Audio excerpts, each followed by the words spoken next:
বৃষ্টি পড়ছিল সকাল থেকেই। গ্রামের কাঁচা রাস্তাগুলো কাদায় মাখামাখি, আর বাতাসে ভেসে আসছিল পুকুর পাড়ের কাঁঠাল পাতার গন্ধ। এমন দিনে গ্রামবাসীরা একটাই জিনিস চায়, গরম খিচুড়ি আর কষা মাংস। সেনবাড়ির উঠোনে সবাই জড়ো হয়েছে। গোপাল কাকা, যিনি রান্নায় নতুন নতুন পরীক্ষা করতে ভালোবাসেন, আজও কম যান না। তার পাশে মোড়ল মশাই, রতন দা, আর পাড়ার ছেলেপেলেরা দাঁড়িয়ে। খাওয়া দাওয়ার প্ল্যান আগে থেকে হয়ে গেছে। হঠাৎ গোপাল কাকা বলে উঠল, শোনো সবাই, আজকে আমি নিজের হাতে রান্না করব, সবাই পেট পুড়ে খেও কিন্তু। রান্না শুরু হলো। খিচুড়ির হাঁড়িতে চাল ডাল পড়ছে, আর অন্যদিকে কষা মাংসের জন্য মশলা বাটা হচ্ছে। গোটা গ্রাম গন্ধে মাতোয়ারা। কিন্তু রান্নার মাঝপথেই শুরু হলো বিপত্তি। গোপাল কাকা বললেন, আমি এক বিশেষ মশলা আনতে যাচ্ছি, তোমরা দেখে রাখো। কাকা রান্নাঘর ছেড়ে বাইরে গেলেন, আর ততক্ষণে খিচুড়ি ফুটতে লাগল। সবাই অপেক্ষা করছে, আর পেটে ছুঁচো দৌড়াচ্ছে। কিছুক্ষণ পর কাকা ফিরে এলেন একটা পুঁটলি হাতে নিয়ে।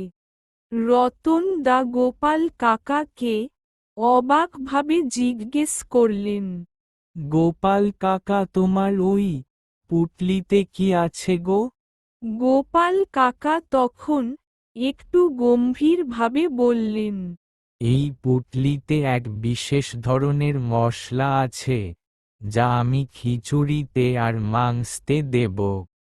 সবকিছু ঠিকঠাকই চলছিল, কিন্তু খাওয়ার সময় আসতেই সবাই হাঁড়ির ঢাকনা তুলল এবং চেঁচিয়ে উঠল, খিচুড়ি ঠিকই আছে, কিন্তু কষা মাংসের হাঁড়ির ভেতর থেকে বেরিয়ে এলো এক অদ্ভুত সুন্দর গন্ধ। সবাই অবাক হয়ে গেল। বাইরে এখনো বৃষ্টি হচ্ছে। সবাই এবার খাওয়ার জন্য প্রস্তুত হয়ে বসে পড়ল। খেতে খেতে সবাই গোপাল কাকাকে খুব বাহবা দিল। রান্নাটা ছিল খুব অসাধারণ। সেন বাড়িতে প্রত্যেক বছর ধরে এইভাবে লোকেদের খাওয়ানোর একটা পুরনো নিয়ম আছে। বছরে একবার মানুষরা পেট পুড়ে খেতে পারে। গোপাল কাকা হল সেন বাড়ির পুরনো রাঁধুনি। সেন বাড়িতে থাকে নটবর চাটুজ্জে আর স্ত্রী বিভা দেবী। এদের একমাত্র ছেলে সমরেশ থাকে বিদেশে। নটবর চাটুজ্জে সবাইকে জিজ্ঞেস করলেন রান্না কেমন হয়েছে। মানুষ হিসেবে তিনি ছিলেন খুবই সৎ আর দয়ালু। স্ত্রী বিভাদেবী ছিলেন কুটকুটে স্বভাবের। লোককে খাওয়ানোর বিষয়টা মোটেও তার পছন্দ না। খাওয়া প্রায় শেষ হতে এলো, হঠাৎ বিভাদেবী ছুটে এসে বললেন, শুনছ, আমি আমার সোনার নেকলেসটা খুঁজে পাচ্ছি না। আমার মনে হয় এদের মধ্যে কেউ চুরি করেছে। কথাটা শুনে সবাই খুব অবাক হয়ে চুপ করে থাকল। মনে মনে খুব কষ্টও পেল, কারণ গরিব হলেও তাদের মধ্যে আত্মসম্মান বোধ ছিল।